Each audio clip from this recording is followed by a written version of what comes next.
નમો લોહે સૌહરિહંતાનમ નમો લોહે સૌહૃદાનમ નમો લોહે સૌહાયર્યાન નમો લોહે સૌજાયાનમ નમો લોહે સૌત્રિકાળવતી સાવનમ ઓમકારમિંદુ સંયુક્ત નિત્યમ ધ્યાયંતિ યોગિન કામદમોક્ષમોચે ઓંકારાય નમો નમઃ મંગલમ ભગવાનયો મંગલમ કુટુંબોની મંગલમ કુંકુંડાર્યો જૈન્દ્રમો સુમંગલમ નમઃ સમય સાધાય સ્વાનુભૂત્યા ચકાસ્તે ચિત્તવાય ભવાય સર્વમાં વિભાવ નિરુધની દાતા.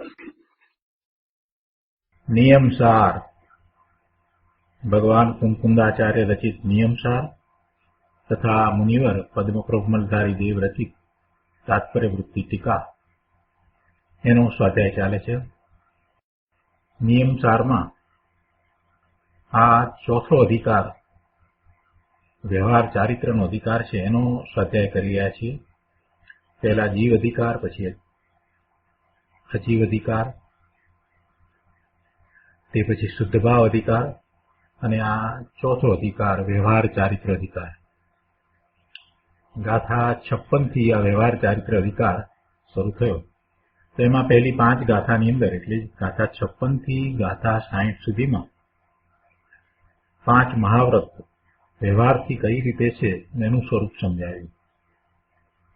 તે પછીથી ગાથા 61 થી ગાથા 65 એ 5 ગાથામાં 5 સમિતિ વ્યવહારથી સમિતિનું સ્વરૂપ સમજાયું. અને આ સ્વાધ્યાય વખતે, એટલે કે આ ગાથાઓની વચ્ચે વચ્ચે મુનિરાજ પદ્મપ્રોગમલધારી દેવે નિશ્ચયનું સ્વરૂપ પણ સમજાયું. એટલે કે નિશ્ચય ચારિત્રનું સ્વરૂપ સમજાયું. નિશ્ચયથી કયા પ્રકારે વ્રત હોય એની વાત પણ લીધી. ગુરુદેવે એનો વિસ્તાર કર્યો. અને 5 સમિતિમાં પણ કળશ દ્વારા વચ્ચે નિશ્ચયથી સમિતિનું સ્વરૂપ સમજાયું, એનું ફળ પણ દર્શાવ્યું. અધિકાર તો વ્યવહાર ચારિત્રનો છે, પણ આ રીતે વ્યવહાર ચારિત્રની વાત કરી તો સાથે એ વાત પણ લીધી કે વ્યવહાર નિશ્ચય વિના હોય જ નહીં. એટલે નિશ્ચયથી શું છે અને એ જ કરવા યોગ્ય છે એ બધી વાત કળશ દ્વારા મુનિરાજે કહી. અને હવે એટલે કે આ 66 ગાથા પૂરી થઈ તે પછીથી ગુપ્તીની વાત શરૂ થઈ. તો 67, 66, 67 અને 68, 65 ગાથા પૂરી થયા પછીથી ગુપ્તીની વાત શરૂ થઈ. એમાં ગાથા 66, 67, 68 એમાં ગુપ્તીનું સ્વરૂપ સમજાયું. મનોગુપ્તી, વચનગુપ્તી અને કાય ગુપ્તીનું, અને એ પણ વ્યવહારથી સ્વરૂપ સમજાયું. પછીથી હવે 69મી ગાથાની અંદર તો કુંકુંદાચાર્ય ભગવાને જ અહીંયા નિયમસારમાં નિશ્ચયથી ગુપ્તીનું સ્વરૂપ સમજાયું. 70મી ગાથામાં પણ નિશ્ચયથી ગુપ્તીનું સ્વરૂપ લેવામાં આવ્યું છે. 69મી ગાથાની અંદર નિશ્ચયથી મનોગુપ્તી અને વચનગુપ્તીની વાત કરી છે. અને હવે પછી 70મી ગાથા આવશે, એમાં નિશ્ચયથી કાય ગુપ્તીની વાત પણ આવશે. એટલે છે તો વ્યવહાર ચારિત્રનો અધિકાર, પણ નિશ્ચયની વાત વિના વ્યવહાર હોય નહીં એ વાત અહીંયા આ રીતે સિદ્ધ થઈ જાય છે. 69મી ગાથાનો સ્વાધ્યાય ચાલે છે.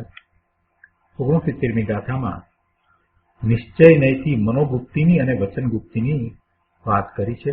એની સૂચના રૂપે આ ગાથા કહેવામાં આવી. એ ગાથામાં એમ આવ્યું કે સકળ મોહ રાગ દ્વેષના અભાવને લીધે અખંડ અદ્વૈત પરમ ચિદ્રૂપમાં સમ્યકપણે સ્થિત રહેવું તે જ નિશ્ચય મનોગુપ્તી છે. અને પછી મુનિવરે એમ કહ્યું કે હે શિષ્ય, તું તેને ખરેખર અચલિત ગુપ્તી જાણ. અને મનોગુપ્તી અને વચનગુપ્તીની વાત છે એટલે એમાં સાથે કળશમાં એ વાત પણ લીધી. એ પછીની વાત જે છે ને એ એટલે એ ટીકામાં એ વાત પણ સાથે લીધી કે સમસ્ત અસત્ય ભાષાનો પરિહાર અથવા મૌન વ્રત તે વચન ગુપ્તિ છે.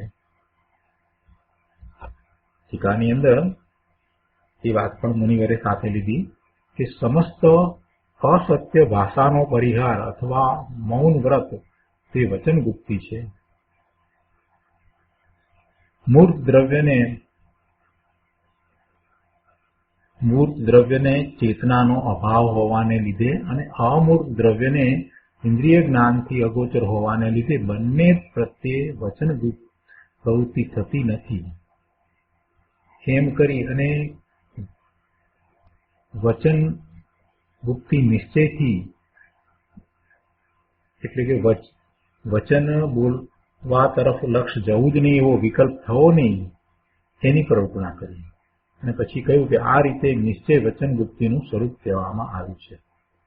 તો ટીકાનો થોડોક ભાગ આપણે કર્યો છે પૂજ્ય ગુરુદેવ પાસેથી.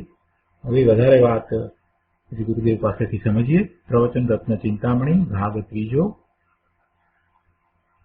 એમાં જે શરૂઆત કરી ત્યાંથી જ વાત લઈએ તો 206 પાના ઉપર કમ્પ્યુટરમાં ગો ટુ પેજ નંબર 213 અને પુસ્તકમાં પાના નંબર 206 પ્રવચન રત્ન ચિંતામણી ભાગ 3. એમાં પહેલી વાત એ લીધી કે આ નિશ્ચય નયથી મનોગુપ્તિની અને વચનગુપ્તિની સૂચના છે, એ વાત સમજાવી. અને એના પછીથી બીજી વાત એ લીધી કે સકળ મોહ રાગ દ્વેષના અભાવને લીધે અખંડ અદ્વૈત પરમ ચિદરૂપમાં સમ્યકપણે અવસ્થિત રહેવું તે જ નિશ્ચય મનોગુપ્તિ છે. અને એને સમજાવતા ગુરુદેવે એમ કહ્યું કે પહેલા તો વ્યવહાર મનોગુપ્તિની વ્યાખ્યામાં તો એમ આવ્યું હતું કે એ સમ્યક દ્રષ્ટિ એટલે કે જેને સમ્યક દર્શન, સમ્યક જ્ઞાન અને સમ્યક શાંતિની ભૂમિકા છે, એને જ્યારે બહારમાં આવવાનું થાય છે તો એ અશુભ ભાવથી હટીને શુભ ભાવમાં આવે એને વ્યવહાર મનોગુપ્તિ કહી છે. હવે જ્યારે અહીંયા તો એમ કે છે કે શુભ અને અશુભ બંને વિકલ્પથી ખસીને અંદરમાં જવું તે નિશ્ચય મનોગુપ્તિ છે. ગુરુદેવ કહે છે કે જુઓ, શબ્દ છે ને કે સકળ મોહ રાગ દ્વેષના અભાવને લીધે, સકળ મોહ રાગ દ્વેષના અભાવને લીધે, અર્થાત વ્યવહાર મનોગુપ્તિમાં મુનિને શુભરાગ હતો, જ્યારે અહીંયા નિશ્ચય મનોગુપ્તિમાં શુભરાગ પણ નથી. સકળ મોહ રાગ દ્વેષનો અભાવ એટલે એમાં શુભરાગ પણ નહીં.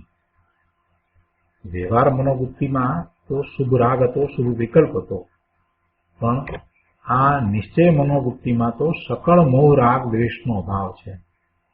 જેણે મોહ એટલે મિથ્યાત્વ ભાવ છોડ્યો છે અને રાગ દ્વેષના વિકલ્પને પણ છોડ્યા છે, તથા જે અખંડ અદ્વૈત ભગવાન આત્મામાં સ્થિર રહે છે તેને નિશ્ચય મનોગુપ્તિ હોય છે. આત્મા અખંડ અદ્વૈત છે એટલે બેપણું એમાં નથી. બેપણું નથી એટલે કે ભેદ જ નથી. આત્મા અખંડ એક ચીજ છે, એમાં કોઈ ભેદ નથી, ગુણ ગુણીનો ભેદ પણ નથી. સમજાવવા માટે ગુણ ગુણીનો ભેદ કરી અને વર્ણન થાય, પણ વસ્તુમાં એવા કોઈ ભેદ નથી. જેમાં દ્વૈતપણું નથી અને જે એક રૂપ છે એવો આત્મા અખંડ અદ્વૈત છે, તથા તે પરમ ચિદ્રૂપ એટલે કે જ્ઞાન સ્વભાવ રૂપ છે, પરમ જ્ઞાન સ્વભાવ રૂપ પ્રભુ છે. આવા અંદરના અખંડ અદ્વૈત જેમાં ભેદ નથી એવા જ્ઞાનરૂપ આત્મામાં યથાર્થપણે સ્થિર રહેવું તે જ નિશ્ચય મનોગુપ્તિ છે. એટલે આમાં શુભ વિકલ્પની વાત પણ આવી નહીં, શુભ વિકલ્પ પણ નહીં. અશુભ વિકલ્પ તો હોય નહીં, પણ શુભ ભાવ પણ નહીં. અશુભ ભાવ તો મુનિને હોતા નથી. અહીંયા મુનિને જે શુભ ભાવરૂપ વ્યવહાર ગુપ્તિની વાત કરી હતી એના સ્થાને અહીંયા નિશ્ચય ગુપ્તિમાં તો એ શુભ ભાવને પણ છોડીને, એટલે અશુભ અને શુભ ભાવ બંનેનો પરિહાર કરીને, અને એ તો નાસ્તિથી વાત થઈ, કરે છે શું? એ બંનેને છોડીને એ કરે છે શું?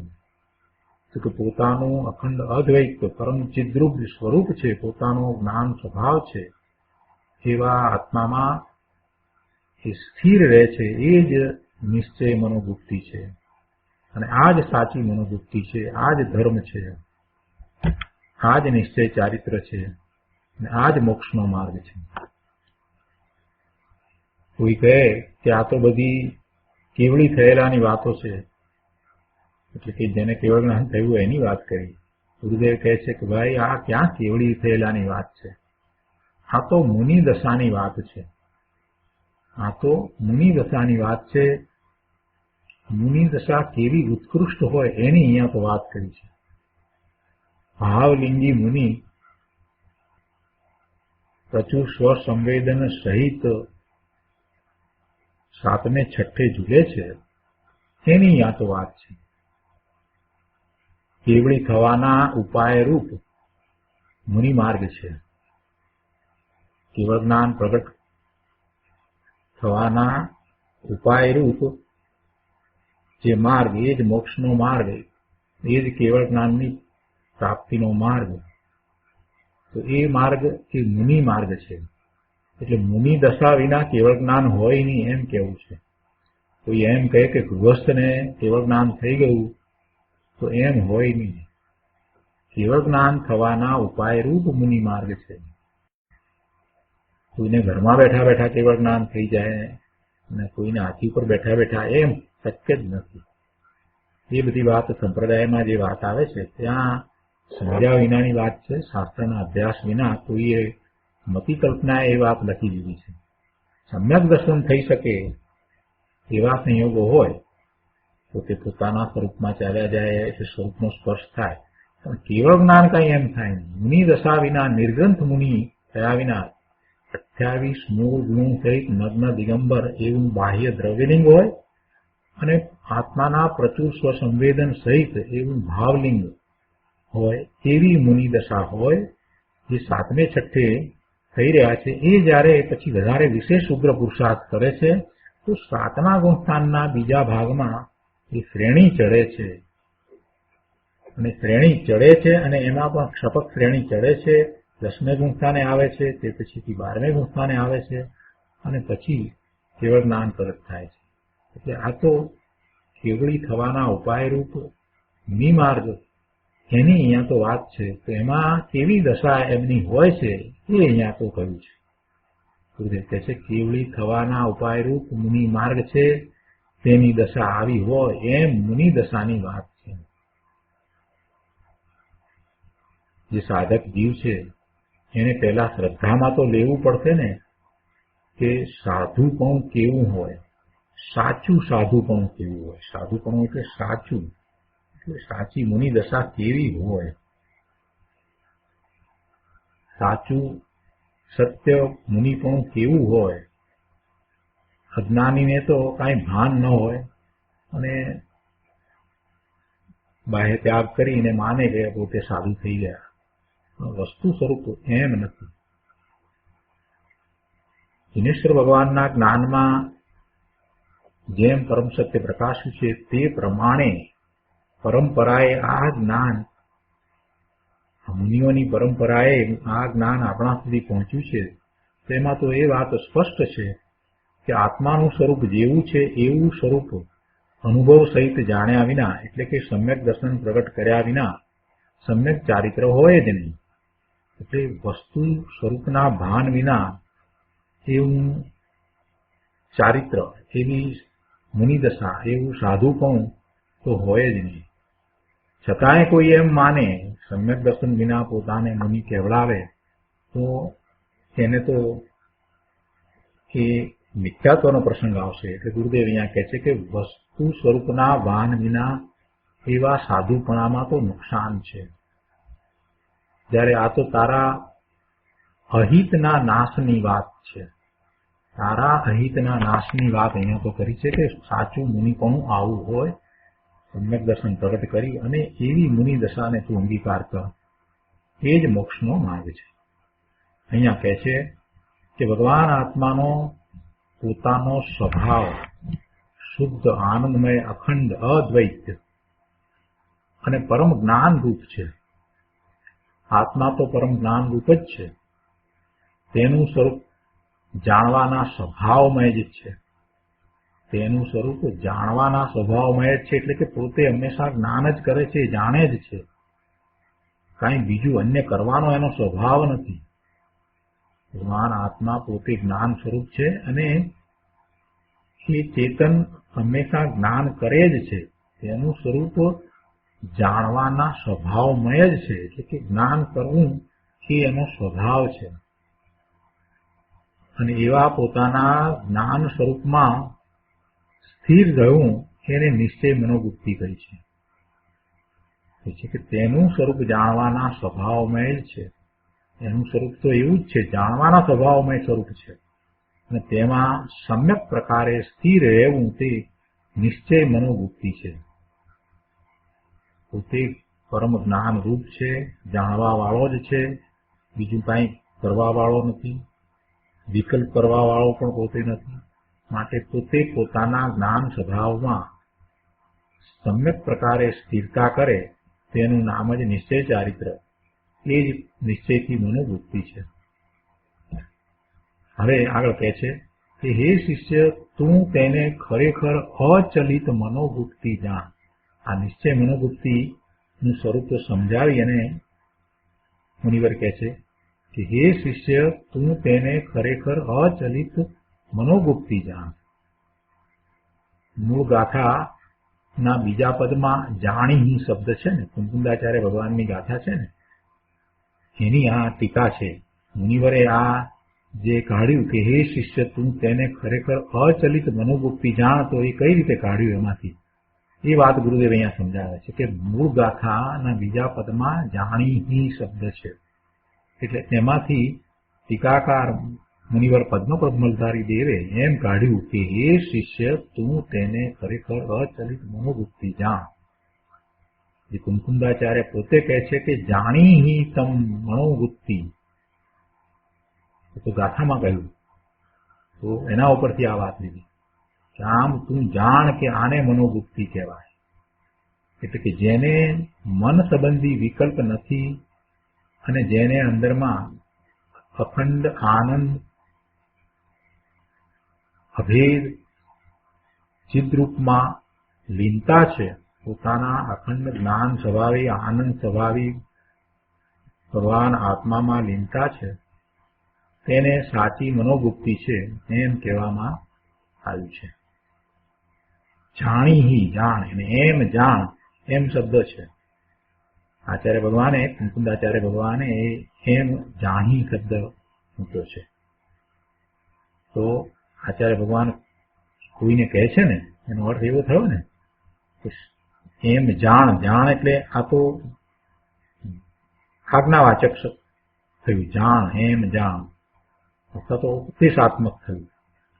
તો એમાં સામે કોઈકને કહેતા હોય ત્યારે જે વાત આવે ને, એટલે આચાર્ય ભગવાન કોઈને કહે છે એમ જ અર્થ થયો ને. તેથી તેનો અર્થ એ થયો કે શ્રી કુંકુંદાચાર્ય ભગવાન શિષ્યને કહે છે કે અંદર આત્માના આનંદમાં ઠરતા મન સંબંધી સો વિકલ્પ પણ ન રહે, તેને અચલિત મનોવૃત્તિ કહે છે, એમ તું જાણ. ગુરુદેવ કહે છે કે તે જ ધર્મ અને મોક્ષનો માર્ગ છે. અજ્ઞાનીને તો આ વાતમાં લુખું લસ લાગે, એટલે કે એને તો કંટાળો આવે. કેમ કે અજ્ઞાનીને તો વાર્તામાં રસ હોય છે. કંઈક વાર્તા આવે એમાં તો મજા આવે. પણ પોતાનું સ્વરૂપ કેવું છે એ જાણવામાં એને રસ નથી. અહીંયા કહે છે કે વિતરાગ મૂર્તિ ભગવાન આત્માની અંદર રાગ નથી, આવું ચૈતન્ય સ્વરૂપ છે, પોતાનું એવું સ્વરૂપ છે. તો વિકલ્પ છોડીને તેનું ધ્યાન કરવું, એવા પોતાના ત્રિકાળ શુદ્ધ સ્વરૂપનું ધ્યાન કરવું, એનું નામ નિશ્ચય મનોવૃત્તિ કહેવામાં આવે છે.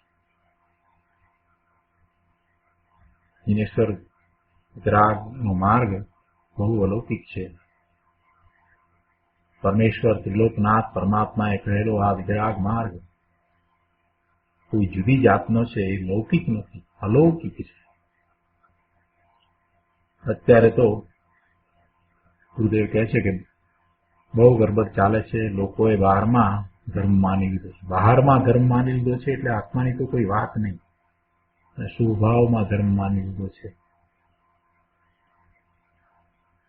અખંડ અદ્વૈત પરમ ચિદ્રૂપ આત્માની અંદર સ્થિતિ કરવી, એમાં લીનતા કરવી, ત્યાં અવસ્થિત થવું, ત્યાં રહેવું, ત્યાં આસન લગાવી દેવું, તે મનોબુદ્ધિ છે. અને અહીંયા કહે છે કે એ શિષ્ય મનોબુદ્ધિ એને કહે છે, એમ તું જાણ. નિશ્ચય મનોબુદ્ધિની વાતમાં એમ આવ્યું કે તું જાણ, અર્થાત મનોબુદ્ધિ આને કહેવાય. એમ નિશ્ચય મનોબુદ્ધિનું જ્ઞાન તને હોવું જોઈએ. આ કઈ અપ્રયોજનભૂત નથી, આ પ્રયોજનભૂત વાત છે. જે મુનિ નથી થયા એને માટે આ પ્રયોજનભૂત વાત છે. મુનિ તો એ જાણે છે, અને મુનિ બીજા મુનિને, શિષ્ય મુનિને ઉપદેશ આપે છે તો એને પણ એ તો સ્પષ્ટ છે. પણ અહીંયા મુનિની જે દશા જે છે એ સાધકને દર્શાવી છે કે મુનિ દશા કેવી હોય, એને મનોબુદ્ધિ કયા પ્રકારે હોય. નિશ્ચય મનોબુદ્ધિનું આવું સ્વરૂપ મુનિને હોય છે, માટે વ્યવહારથી પણ એમને મનોબુદ્ધિ હોય છે. મુનિના વ્યવહારને, શુદ્ધ ભાવને એ વ્યવહાર મનોબુદ્ધિ કહેવામાં આવે છે. એટલે આ વાત કરવામાં આવી વાત કરી. એટલે કોઈએ બહુ સામાન્ય વાત કરી કે હવે આવું જ્ઞાન કરીએ તો અમારે ધંધા ક્યારે કરવા, રડું કમાવું ક્યારે. ગુરુદેવે આ વાત તો ઘણી વાર સમજાવી છે કે ભાઈ તું ક્યાં રહે છે, અને એમાં કાંઈ સુખ નથી. તું માત્ર હેરાન થાય છે, વિકલ્પોમાં રાચી રહે છે, બીજું કાંઈ કરતો નથી. એ તો બધા પાપના રસ્તા છે. અહીંયા તો કહે છે કે એવા શુભ અને અશુભ ભાવ કે જે પુણ્ય અને પાપના બંધનું કારણ થાય છે, એને પણ છોડી અને પોતાના સ્વરૂપને વિશે તું ચિંતા કર, એવી નિશ્ચયથી મનોબુદ્ધિ છે. અને અહીંયા તો મોક્ષના માર્ગની વ્યાખ્યા કરી છે. 4 ગતિના દુઃખ ને ટાળવાનો આ મોક્ષ માર્ગ, એની અહીંયા તો વાત ચાલે છે. એ નિશ્ચય સાચી મનોબુદ્ધિની અહીંયા તો વાત કરી છે. હવે સાચી વચનબુદ્ધિની વાત કરે છે. પાના નંબર 209 પર સમસ્ત અસત્ય ભાષાનો પરિહાર અથવા મૌન વ્રત તે વચન ગુપ્તિ છે. સમસ્ત અસત્ય ભાષાનો પરિહાર અથવા મૌન વ્રત તે વચન ગુપ્તિ છે. અને એ કઈ રીતે થાય એ માટે આગળ મુનિવરે એમ કહ્યું કે મૂર્ત દ્રવ્યને ચેતનાનો અભાવ હોવાને લીધે અને અમૂર્ત દ્રવ્ય ઇન્દ્રિય જ્ઞાનથી અગોચર હોવાને લીધે બંને પ્રત્યે વચન પ્રવૃત્તિ થતી નથી. મૂર્ત દ્રવ્ય, મૂર્તિકપણું જેને છે તેવું દ્રવ્ય એટલે પૂતગળ. તો પૂતગળને ચેતનાનો અભાવ છે, એટલે કે એ તો જ્ઞાન કરી શકતું નથી. એટલે તેમની સાથે શું વાત કરવી. અને પછી બીજું કહે છે કે અમૂર્ત દ્રવ્ય ઇન્દ્રિય જ્ઞાનથી અગોચર હોવાને લીધે એ ઇન્દ્રિયો દ્વારા જ્ઞાન કરતું નથી. અમૂર્ત દ્રવ્ય એટલે એના પ્રત્યે પણ વચન કહેવાનો કાંઈ અર્થ નથી. એટલે એમ બંને પ્રત્યે વચન પ્રવૃત્તિ થતી નથી. સમાધિ શતકમાં આ રીતની શૈલી લીધી છે. અહીંયા એ શૈલીથી વાત કરી છે. કે છે કે હું કોની સાથે બોલું, વચન શા માટે થાય, એમ વાણી શા માટે થાય, કોની સાથે મને બોલવાનું થાય, તો વિકલ્પ પણ શા માટે આવે બોલવાનું. કેમ કે શરીર આદિ પૂતગલ તો જડ છે અને એમાં તો ચેતનાનો અભાવ છે. તો કઈ જ્ઞાન કરવાનું નથી, તો પછી એની સાથે બોલવાનો કઈ અર્થ નથી. શરીર આદિ પૂતગળ તો જડ છે તેમાં ચેતનાનો અભાવ છે, તો એની સાથે બોલવાનો કોઈ અર્થ નથી. પૂતગલ અચેતન છે, પૂતગલમાં આત્મા નથી, માટે તેમાં ચેતનાનો અભાવ છે. અને બીજા અમૂર્ત દ્રવ્ય એટલે કે અરૂપી આત્મા છે તે ઇન્દ્રિય જ્ઞાનથી અગોચર છે. એ ઇન્દ્રિય દ્વારા જ્ઞાન કરતો નથી. એટલે આ વાચા વાણી બોલવું એ દ્વારા તો એ કઈ જ્ઞાન કરવાનો નથી, કેમ કે ઇન્દ્રિય જ્ઞાનથી તો અગોચર છે. માટે હું કોની સાથે વાત કરું એમ કે છે. એટલે કે એમાં મારે કોઈની સાથે વાત કરવાનું પ્રયોજન રહેતું જ નથી. એટલે આ રીતે એ વચન ગુપ્તિ કરે છે. એટલે વચન ગોપવવાની આ રીત છે, આ કળા છે. આમ વિકલ્પ કરી અને વચન ગોપવવાની રીત બતાવી કે હું કોની સાથે બોલું, કેમ કે શરીર આદિ પૂતગળ તો જડ છે, તેમાં ચેતનાનો અભાવ છે. પૂતગળમાં આત્મા નથી, માટે તેમાં ચેતનાનો અભાવ છે. અને અરૂપી આત્મા ઇન્દ્રિય જ્ઞાનથી અગોચર છે, માટે હું કોની સાથે વાત કરું. હા, વચન ગોપવવાની રીત છે. અજ્ઞાની કહે છે, અજ્ઞાની શું કહે છે, એનાથી ઊંધું કહે છે. અજ્ઞાની કહે છે કે ઉપદેશ દેવાથી લાભ થાય, લોકો ધર્મ સમજે અને તેનો વક્તાને લાભ મળે. ઉપદેશ દેવાથી એમ કે લાભ થાય, જે સામે લોકો છે એ ધર્મ સમજે અને જે વક્તા છે એને પણ લાભ થાય. એનો શુદ્ભાવ હોય ને એટલે એમ કે એને પણ ધર્મ થાય. ગુરુદેવ કહે છે કે એ વાત ખોટી છે, તેમ ન થાય, એવી રીતે થતું નથી. કેમ કે વાણી તો જડ છે અને સામે જે જીવ જ્ઞાન પ્રાપ્ત કરે છે તો જ્ઞાન સ્વભાવી છે અને પોતાથી જ્ઞાન કરે છે. જ્ઞાન સ્વભાવી આત્મા પોતાથી જ્ઞાન કરે છે, કોઈ અન્ય દ્રવ્યથી જ્ઞાન કરે છે એમ નથી. જળ વાણી દ્વારા એ જ્ઞાન કરતો જ નથી. જ્ઞાન પોતાથી કરે છે, કેમ કે એનો જ્ઞાન સ્વભાવ છે. અને વાણીનો જેને વિકલ્પ આવ્યો છે, જેને ઉપદેશનો વિકલ્પ આવ્યો છે, એનો તો એ શુભ વિકલ્પ છે, એ તો બંધનું કારણ છે. તે બંધનું કારણ છે એ એને ક્યાંથી લાભદાયી થયું? એથી વક્તાને શું લાભ થાય? કાંઈ લાભ ન થાય. આ વાત અગાઉ પણ ગુરુદેવે સમજાવી છે. જે બંધનું કારણ હોય એ લાભનું કારણ ક્યાંથી બને? ન થાય. પણ છતાંય એવો નિમિત્ત નૈમિતિક સંબંધ હોય જ છે કે સાતમા છઠ્ઠે ઝૂલતા મુનિરાજને છઠ્ઠા પુંસ્થાનની ભૂમિકામાં એવો બોલવાનો વિકલ્પ હોય છે અને વાણીના કારણે નીકળે છે. એ વખતે સામે જેને જ્ઞાન થવાનું છે એને એ વાણી સાંભળવાનો યોગ થાય છે. તો એવો નિમિત્ત નૈમિતિક સંબંધ હોય છે. પણ ખરેખર વાસ્તવમાં તો જ્ઞાન પોતાથી થાય છે. જ્ઞાન પોતાથી થાય છે. કોઈ બીજાને જ્ઞાન કરાવી શકે એમ નથી. એક દ્રવ્ય બીજા દ્રવ્યનું કોઈ રીતે પરિણમન કરાવી શકતું જ નથી. જ્ઞાન સ્વભાવી ભગવાન આત્માનું પરિણમન બીજો જ્ઞાન સ્વભાવી ભગવાન આત્મા કરાવે એમ નથી. પણ આ જીવને જયારે જ્ઞાન સ્વભાવે પરિણમન થવાનું થાય છે ત્યારે પેલો સામેનો જીવ જે છે એ એમાં નિમિત્ત કારણ બને.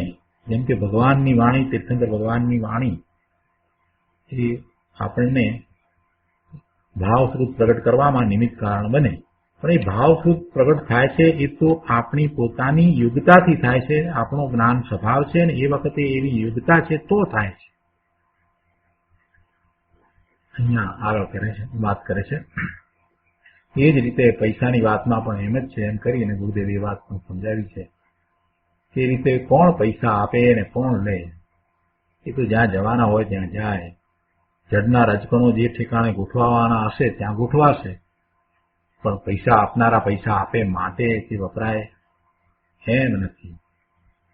આ વાણી છે એ પણ પૂતગલ જ છે અને એના દ્વારા બીજાને જ્ઞાન થાય છે એમ કહેવું એ તો વ્યવહારનું કથન છે. જ્ઞાન તો એને પોતાથી જ થાય છે. પણ વાણીના કારણે નીકળે છે અને એ વખતે જેની વાણી નીકળે છે તો એ આત્માને એવો વિકલ્પ હોય છે, શુભ વિકલ્પ હોય છે, અને વાણી નીકળવાની હોય તો નીકળે છે. નીકળે જ છે એમ પણ નથી. બોલવાનો વિકલ્પ આવે એટલે બોલાય એવું નથી, ન પણ બોલાય. પક્ષઘાત થઈ ગયો હોય તો નથી બોલાતું, બોલવાનો વિકલ્પ તો હોય છે. પેરાલિસિસ થઈ જાય ત્યારે મોઢું આખું થઈ ગયું હોય અને બોલવા ધારે પણ નથી બોલી શકતું. બોલવાનો વિકલ્પ તો છે, વાણી નથી નીકળતી. એટલે જળના કાર્ય જીવ કરી શકતો નથી. જળના કાર્યો જીવ કરી શકતો નથી. એટલે પૈસા, રૂપિયા એ પણ જળ છે અને એને ફેરવવાનું કાર્ય આત્માનું નહીં. આત્મા એને ક્યાંય આમથી આમ ફેરવે એમ બનતું નથી. એમ અહીંયા ગુરુદેવે સ્પષ્ટ કર્યું છે. અહીંયા કહે છે કે આ જળ પૂતગળમાં ચેતન નથી અને અરૂપી આત્મા ઇન્દ્રિયને અગમ્ય છે, માટે તે બંને પ્રત્યે વચન પ્રવૃત્તિ કરવા યોગ્ય નથી. એમ કરી અને વચન ગોપવવાની આ કળા બતાવે. એમ કરીને એ વચન ગોપવે છે, એટલે વચન પછી કરતો. જળ શરીરમાં આત્મામાં જ્ઞાન નથી તો વિકલ્પ શું કરવા? અને અરૂપી આત્મા ઇન્દ્રિયથી ગમ્ય એટલે જણાય એવો નથી, માટે કોની સાથે વાત કરવી? આ રીતે વચનને ગોપવવા અર્થાત વિકલ્પ ન કરવા એમ મૂળ તો કહે છે. બીજી વાત કરી છે સાથે કે નહીતર વચન તો જળ છે અને એ વચનને શું ગોપવું? જળને વળી શું ગોપવવું? આત્મા જળને ગોપવે? છતાં એ રીત બતાવી છે. આવી અગમ ગમની વાત આમાં આવે છે. આટલી બધી વાણી વિશેની વાત બધી કરી એટલે કોઈએ પ્રશ્ન કર્યો છે કે તો અમારે વાણી સાંભળવી કે ન સાંભળવી? આ વ્યાખ્યાન સાંભળવું કે ન સાંભળવું? આ પ્રવચન સાંભળવું કે ન સાંભળવું? અરે સાક્ષાત દિનેશ્વર ભગવાનની વાણી સમોસરમાં બેસીને જીવો સાંભળે છે તો સમોસરમાં બેઠેલા જીવો એ વાણી સાંભળવી કે ન સાંભળવી? ગુરુદેવ એનું સમાધાન આપતા કહે છે કે વાણી સાંભળવાનો ભાવ આવે પણ એ ભાવ પણ શુભ રાગ છે. વાણી સાંભળવામાં શુભ રાગ છે. પ્રભુની વાણી સાંભળવાનો પણ જે રાગ છે એ પણ શુભ રાગ છે. એવો જે ભાવ છે પ્રભુની વાણી સાંભળીએ એ ભાવ પણ શુભ રાગ છે. પણ તે રાગથી કાંઈ જ્ઞાન થતું નથી. તેમજ વાણી સાંભળવાથી પણ જ્ઞાન થતું નથી. જ્ઞાન તો અંદર આત્માના જ્ઞાન સ્વરૂપનો સ્પર્શ કરવાથી અર્થાત અનુભવ કરવાથી થાય છે. જો દિનેશ્વર ભગવાનની સાક્ષાત પ્રત્યક્ષ વાણી સાંભળતા હોઈએ તો પણ એ દ્રવ્યશ્રુત છે અને એ દ્રવ્યશ્રુત છે તે પોતાને ભાવશ્રુત પ્રગટ કરવાનું નિમિત્ત કારણ છે. પણ પોતાને ભાવશ્રુત થાય છે એનું મૂળ કારણ તો એનો જ્ઞાન સ્વભાવ છે. જો પોતે જ્ઞાન સ્વભાવી હોત નહીં તો એ એવું ભાવશ્રુત પ્રગટ કરી શકે જ નહીં. પ્રભુની વાણી જે છે એ એમાં નિમિત્ત કારણ થાય છે. દ્રવ્યશ્રુત છે, પ્રભુની વાણી છે તે શ્રુત છે અને આપણે દ્રવ્યશ્રુત કહીએ. આ શાસ્ત્ર છે, ગુરુની વાણી છે એ બધું દ્રવ્યશ્રુત છે અને એના નિમિત્તે જીવને ભાવશ્રુત પ્રગટ થાય છે. તો એ ભાવશ્રુત પ્રગટ કરવામાં મૂળ કારણ તો એનો જ્ઞાન સ્વભાવ છે. એનો જ્ઞાન સ્વભાવ એ જ એનું મૂળ કારણ છે. તો એ પોતે પોતાના જ્ઞાન સ્વભાવે થઈ જાય છે. પોતે પોતાના જ્ઞાન સ્વભાવે થઈ જાય છે એટલે કે આત્માનો અનુભવ થાય છે અને પોતે પોતાને જાણે છે એ જ્ઞાન છે. એ જ્ઞાન છે. પેલો દ્રવ્યશ્રુતનો અભ્યાસ જે કર્યો, શાસ્ત્ર વાંચન કર્યું, એ બધું માહિતી રૂપ હતું. એટલે જ્ઞાન છે એ અનુભવ ગમ્ય હોય, એ અનુભવ સહિત હોય. એ માહિતી રૂપ હોય એને જ્ઞાન નથી કહેતા, એને સમ્યક જ્ઞાન નથી કહેતા.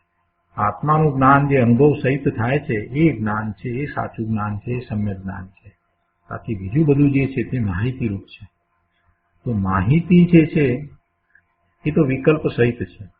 ભલે ને એ દ્રવ્યશ્રુત હોય, દિનેશ્વર ભગવાને કહેલી વાણી છે, શાસ્ત્ર છે, એના સંબંધીનો વિચાર કરીએ તો એ બધો એ પણ વિકલ્પ છે. જ્યાં સુધી એ એવો પ્રયોગ કરતો નથી, વાણીમાં જે વાત આવી એને સમજી જાણી આત્મસાત કરી સ્વીકારી અને એવો પ્રયોગ નથી કરતો ત્યાં સુધી એને દ્રવ્યશ્રુત પણ ન કહેવાય.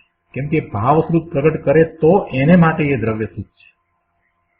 જે ભાવશ્રુત પ્રગટ કરે એને માટે એ દ્રવ્યશ્રુત છે. જે ભાવશ્રુત પ્રગટ કરતો જ નથી એને તો એ દ્રવ્યશ્રુત પણ નથી. જો ને સમયસાર પુસ્તક આપણી પાસે હોય તો આપણે એની કોઈ પણ પ્રકારે અસાધના ન થાય એવી રીતે આપણે એને એ દ્રષ્ટિથી જોઈએ, એને આગમની દ્રષ્ટિથી જોઈએ કે આ તો આગમ છે, પણ આગમ છે એટલો બધો એના પ્રત્યેનો ભાવ આપણને હોય અને એની ગાથા વાંચીએ કે એમાંથી જે ટીકા વાંચીએ ત્યારે એવા અહોભાવપૂર્વક આપણે એને વાંચીએ. ગમે તેમ વાંચીએ, ગમે તેમ ન કરીએ. કેમ કે આપણે એનામાંથી પરમ સત્યને આપણે જાણીએ છીએ અને જાણીને પછી એવો પ્રયોગ કરીએ છીએ એટલે આપણને ભાવશ્રુત થવાનું છે એ અપેક્ષાએ આપણે માટે એ દ્રવ્યશ્રુત કહેવાય. પણ બીજો વ્યક્તિ માત્ર એને માહિતી તરીકે વાંચી અને ધારો કે ક્લાસરૂમમાં ભણાવતો હોય તો એને માટે એ દ્રવ્યશ્રુત નથી. અથવા તો ત્રીજો વ્યક્તિ એને માત્ર પુસ્તક તરીકે જ જોતો હોય અથવા તો પ્રિન્ટિંગ પ્રેસ વાળો કે જે પુસ્તક બનાવતો હોય એને માટે કાંઈ દ્રવ્યશ્રુત નથી. બધાની દ્રષ્ટિમાં ફેર છે. બધાની દ્રષ્ટિમાં ફેર છે. એ પણ વાંચતો હશે, પ્રૂફ રીડિંગ એ કરતો હશે. એમાં અને આપણે જે ભાવથી વાંચીએ છીએ એમાં કેટલો બધો ફેર પડે છે. એટલે આ ભગવાનની વાણી છે એ પણ જે એને સમજી સ્વીકારી આત્મસાત કરી અને એવું ભાવશ્રુત પ્રગટ કરે છે એને માટે એ દ્રવ્યશ્રુત છે. અને એવું દ્રવ્યશ્રુત છે તો એમાં જે ભાવશ્રુત પ્રગટ કર્યું છે એ ભાવશ્રુતનું મૂળ કારણ તો એનો જ્ઞાન સ્વભાવ છે. આવો વિતરાગનો માર્ગ છે. તો આ રીતે નિશ્ચય વચન વૃત્તિનું સ્વરૂપ કહેવામાં આવ્યું અને એ રીતે આ 69મી ગાથા અહીંયા પૂરી થાય છે. હવે 69મી ગાથા પૂરી કરતા મુનિરાજ પદ્મપ્રભુમલધારી દેવ આ 69મી ગાથાની ટીકા પૂર્ણ કરતા કળશ 94 કહે છે. તો કળશ 94 આપણે લઈએ છીએ. કળશ 94 સશસ્તા મનોવચસ મુદેમ ત્યક્ત્વાત્મનિષ્ઠાત પરઃ શુદ્ધા શુદ્ધનયાત તિરિક્તમ મનઘમ ચિન્માત્ર ચિંતામણિ પ્રાત્યાનંત ચતુષ્ટયાત્મકયા સાધન સ્થિતા સર્વદા જીવન મુક્તિ યોગી તિલક પાપ અટવી પાવક. કળશ 94માં એના અર્થમાં કહે છે કે પાપરૂપી અટવીને બાળવામાં અગ્નિ સમાન એવો યોગી તિલક એટલે કે મુનિ શિરોમણી પ્રશસ્ત અપ્રશસ્ત મન વાણીના સમુદાયને છોડીને આત્મનિષ્ઠામાં પરાયણ રહેતો થકો શુદ્ધનય અને અશુદ્ધ નયથી રહિત એવા અનગ એટલે કે નિર્દોષ ચૈતન્ય માત્ર ચિંતામણીને પ્રાપ્ત કરીને અનંત ચતુષ્ટયાત્મકપણા સાથે સર્વદા સ્થિત એવી જીવન મુક્તિને પામે છે. જો મુક્ત દશાને પ્રાપ્ત કરવાની જ વાત મુનિવરે તો લીધી છે એટલે કે નિશ્ચય ચારિત્ર દ્વારા મુક્તિને પ્રાપ્ત થાય છે તે વાત જ એમણે લીધી છે. એવો જીવ એ મુક્તિને પ્રાપ્ત થાય છે તો એવા નિશ્ચય ચારિત્ર દ્વારા થાય છે અને નિશ્ચય ચારિત્રનું સ્વરૂપ એમણે આ શ્લોક દ્વારા સમજાવ્યું છે. પહેલા પણ એ જ રીતે એમણે બીજા અનેક શ્લોક દ્વારા નિશ્ચય ચારિત્રના સ્વરૂપને સમજાવી અને એમ કહ્યું કે એમ કરતા જીવ મુક્તિને રહે છે, મુક્તિ સુંદરીને પામે છે એ રીતે વાત કરી. અહીંયા પણ એમ જ કહ્યું છે કે પાપરૂપી અટવીને બાળવામાં અગ્નિ સમાન એવો કોણ? એવો મુનિ શિરોમણી એવા મુનિની વાત લીધી છે ને એમાં પણ એવા ઉત્કૃષ્ટ મુનિની વાત લેવી છે એટલે એમ કહ્યું કે યોગી તિલક એવો યોગી તિલક એટલે મુનિઓમાં પણ જે અગ્રેસર છે એવો મુનિ શિરોમણી શું કરે છે તો કે પ્રશસ્ત અપ્રશસ્ત શુભ અને અશુભ બંને મન વાણીના સમુદાયને છોડીને, મન અને વાણી બંનેના સમુદાયને છોડીને, પ્રશસ્ત અપ્રશસ્ત શુભ અને અશુભ મન અને વાણીના સમુદાયને છોડીને એટલે એવા વિકલ્પોને છોડીને આત્મનિષ્ઠામાં પરાયણ રહેતો થકો, પોતાના સ્વરૂપની દ્રષ્ટિ કરીને રહ્યો છે એવો શુદ્ધ પરિણતિ વાળો, શુદ્ધ નય અને અશુદ્ધ નયથી રહિત એટલે કે કોઈ નય વિકલ્પો પણ રહ્યા નથી એવા અનગ નિર્દોષ ચૈતન્ય માત્ર ચિંતામણીને પ્રાપ્ત કરીને એટલે કે એમાં સ્વરૂપમાં એકાગ્રતા કરીને અનંત ચતુષ્ટયાત્મકપણા સાથે સર્વદા સિક્ત એવી જીવન મુક્તિને પામે છે, એવી મુક્ત દશાને પ્રાપ્ત કરે છે કે જેમાં એને અનંત ચતુષ્ટય પ્રગટ થાય છે. અનંત જ્ઞાન, અનંત દર્શન, અનંત સુખ, અનંત વીર્ય એવા ચતુષ્ટય, એવા અનંત ચતુષ્ટય જેમાં પ્રગટ થાય છે એવી મુક્તિને પામે છે. તો આ 94માં કળશનો વિશેષ અર્થ આપણે પૂજ્ય ગુરુદેવ પાસેથી સમજીએ. પ્રવચન રત્ન ચિંતામણી ભાગ 3 પાના નંબર 210 શ્લોક 94 ઉપરનું પ્રવચન.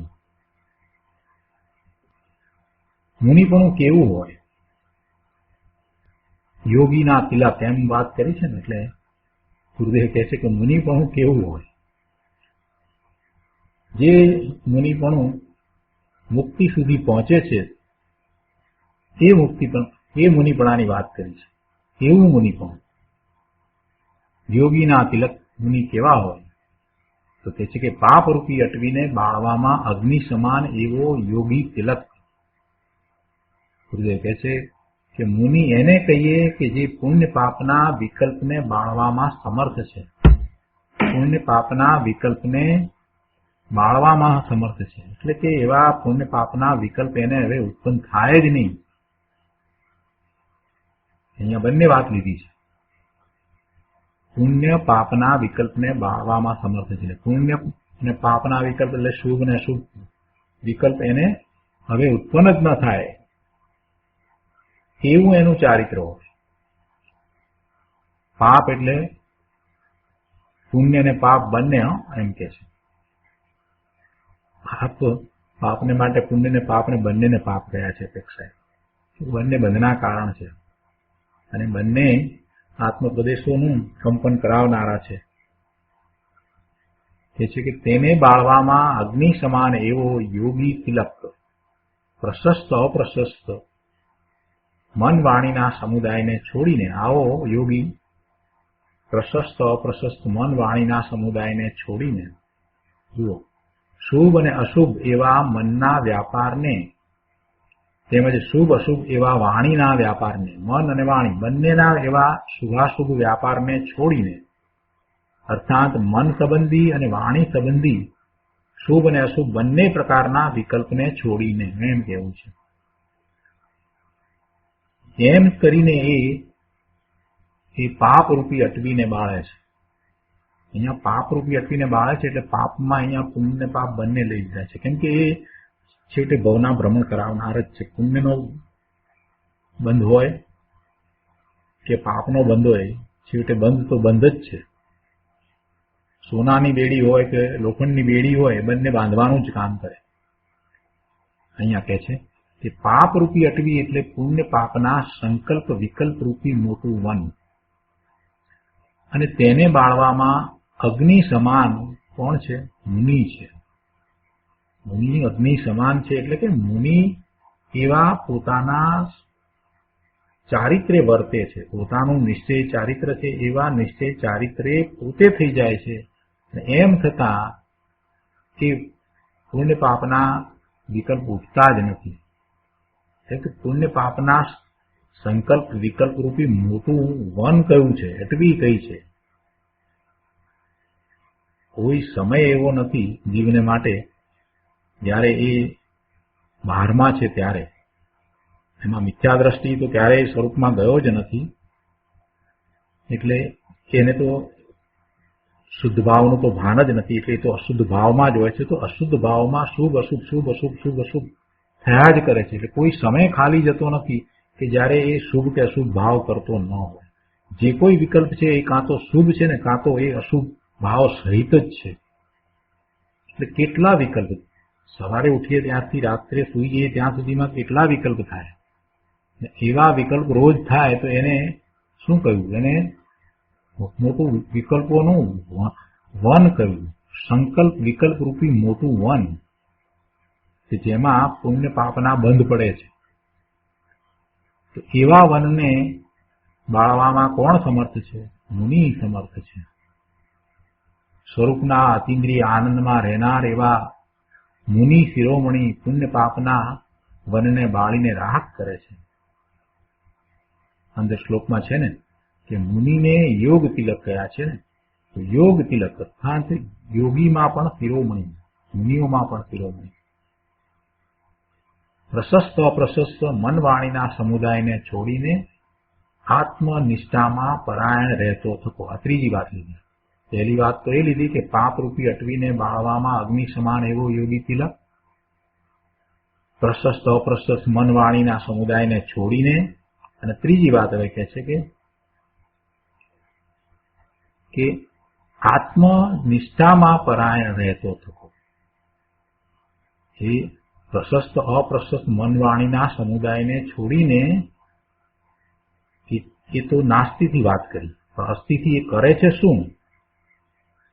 તો કહે છે કે આત્મનિષ્ઠામાં પરાયણ રહે છે. કહે છે જુઓ કેવી ભાષા છે. વ્યવહાર ચારિત્રનો અધિકાર છે અને એમાં પણ અહીંયા નિશ્ચય ચારિત્રની વાત કરી દીધી.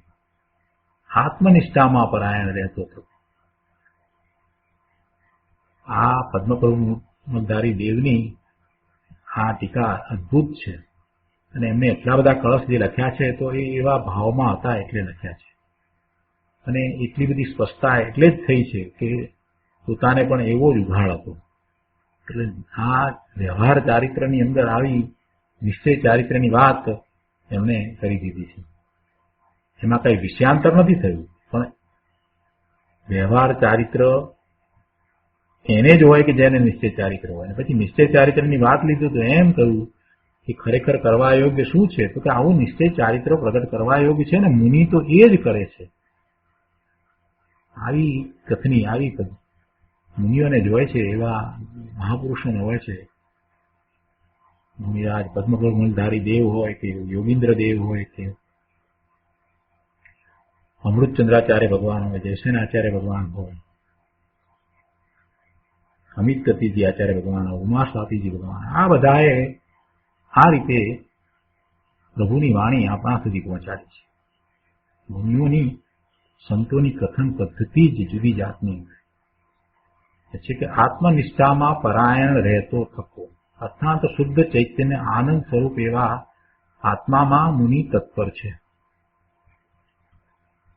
આત્મનિષ્ઠામાં પરાયણ રહેતો થકો અર્થાત શુદ્ધ ચૈતન્ય આનંદ સ્વરૂપ એવા આત્મામાં મુનિ તત્પર છે. મુનિ તો આત્મામાં તત્પર છે એમ કે છે. એને તો શુદ્ધ પરિણતિ હોય છે. એ બહારમાં આવ્યા છે, શુદ્ધ વિકલ્પ સહિત છે, પણ પરિણતિ તો શુદ્ધ જ છે. દ્રષ્ટિ તો પોતાના ત્રિકાળી શુદ્ધ સ્વરૂપ તરફ જ રહે છે. ચોથા ગુણસ્થાનની દશામાં સમ્યક દર્શન થયું એ વખતથી પોતે કોણ છે એ તો સ્પષ્ટ છે. વર્તમાન જે પર્યાય છે, મનુષ્યની પર્યાય છે અને મનુષ્યનું શરીર છે, તો એ બધાથી પર, એ બધાથી જુદો પોતે ભગવાન આત્મા છે, પોતે જ્ઞાન સ્વરૂપ છે. એ તો જ્યારે સમ્યક દર્શન થયું ત્યારથી જ સ્પષ્ટ થઈ ગયું છે. એટલે દ્રષ્ટિ તો ત્યાં જ રહે છે અને પછી તો વારંવાર પોતાના સ્વરૂપનો અનુભવ કર્યો છે, એટલે દ્રષ્ટિ તો સ્વરૂપ તરફ જ રહે છે. થોડી ક્ષણો પૂરતા બહાર આવ્યા હોય અને શુભ વિકલ્પ હોય, પણ એ મુખ્ય નથી. મુખ્ય તો પોતાના સ્વરૂપની જ દ્રષ્ટિ રહે છે. એટલે એવા એ મુનિ જે શુદ્ધ પરિણતિ સહિત છે, શુદ્ધ ઉપયોગ નથી ત્યારે પણ પરિણતિ તો શુદ્ધ જ હોય છે. એટલે એ મુનિ તો આત્મામાં તત્પર છે એમ કહે છે. એમને તો બીજે ક્યાંય તત્પરતા નથી. શુભ વિકલ્પ ઉઠે છે તોય ત્યાં એમને અટકીને રહેવું નથી. તત્પરતા શેની છે? તો સ્વરૂપમાં જવાની જ તત્પરતા છે. બહાર આવ્યા છે તો એ તત્પરતા શેની છે? કે પાછા સ્વરૂપમાં શીઘ્ર ચાલ્યા જાય એની જ તત્પરતા છે. શુદ્ધ નય અને અશુદ્ધ નયથી રહિત એવા અનગ નિર્દોષ ચૈતન્ય માત્ર ચિંતામણીને પ્રાપ્ત કરીને આગળ વાત કરી છે. ગુરુદેવ એને સમજાવે છે કે મુનિરાજ શું કરે છે કે શુદ્ધ નય એટલે અહીં તે સંબંધી વિકલ્પ લેવો. શુદ્ધ નય એટલે અહીંયા શુદ્ધ નયનો વિષય નથી લેવાનો.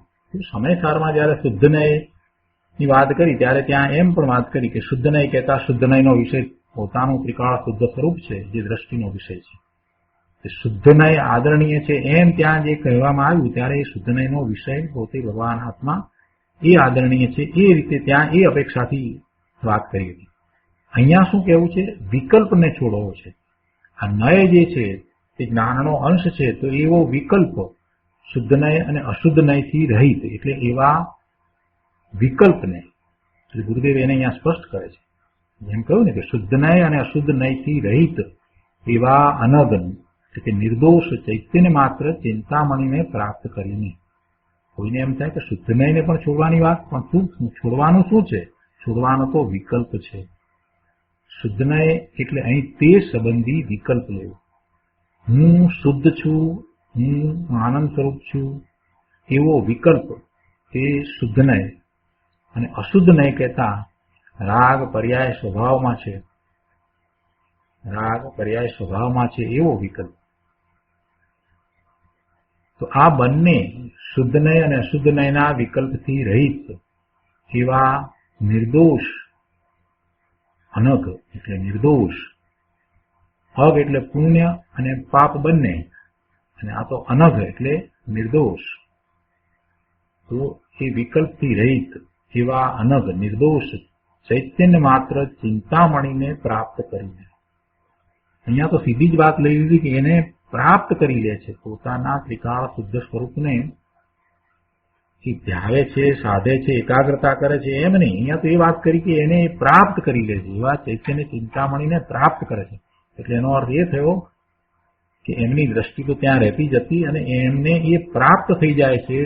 જેવું ત્રિકાળ શુદ્ધ સ્વરૂપ છે એવું પર્યાયમાં એ પ્રગટ કરી લે છે.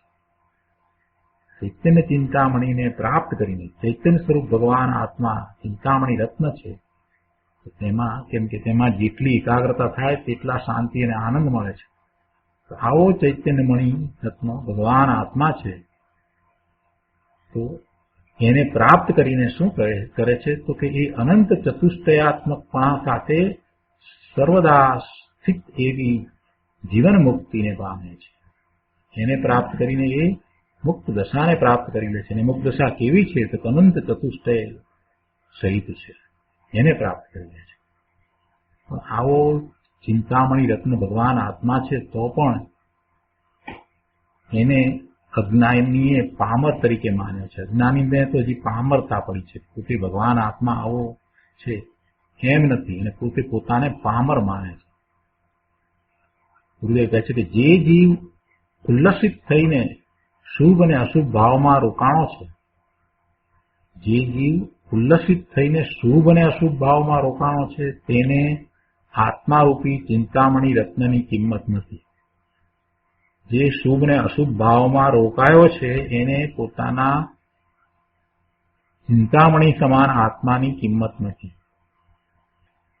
અહીંયા કહે છે કે આત્મા ચૈતન્ય ચિંતામણી છે અને તેને પ્રાપ્ત કરીને અનંત ચતુષ્ટયાત્મકપણા સાથે સર્વદા સ્થિત એવી જીવન મુક્તિને પામે છે, મોક્ષને પ્રાપ્ત કરી લે છે.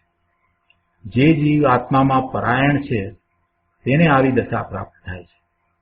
એટલે કે તે અનંત ચતુષ્ટય સાથે સર્વદા સ્થિત એવી જીવન મુક્તિને પામે છે. જીવન મુક્ત થઈ ગયો કહેતા રાગ, વિકલ્પ, વાણી વગેરેથી મુક્ત થઈ ગયો. એ તો મુક્ત થયો એ બધાથી તો, પણ એને પ્રાપ્ત શું કર્યું? તો અનંત ચતુષ્ટય પ્રાપ્ત થયા. જે આત્માના સ્વભાવનું ધ્યાન કરે છે તે ધ્યાનીને આવી દશા પ્રગટ થાય છે, એને મુક્તિ પ્રાપ્ત થાય છે.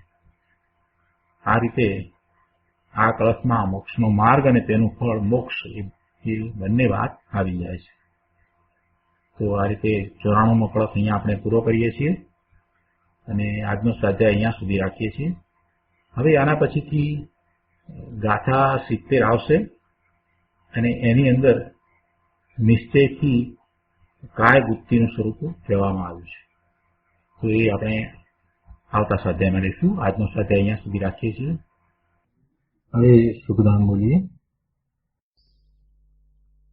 સુખધામ અનંત સુખ